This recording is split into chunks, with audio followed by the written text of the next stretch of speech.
తోటకూర ఇదేంటమ్మా?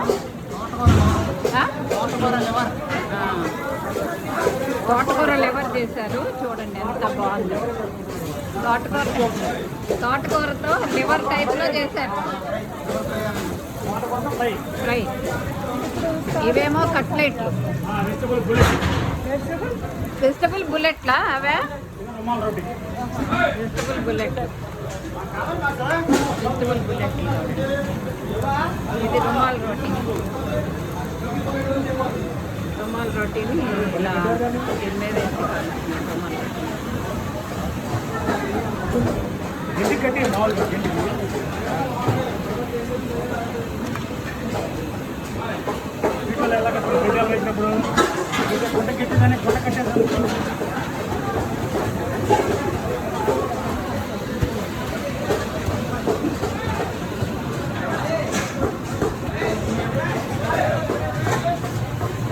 రుమాల్ రోటీ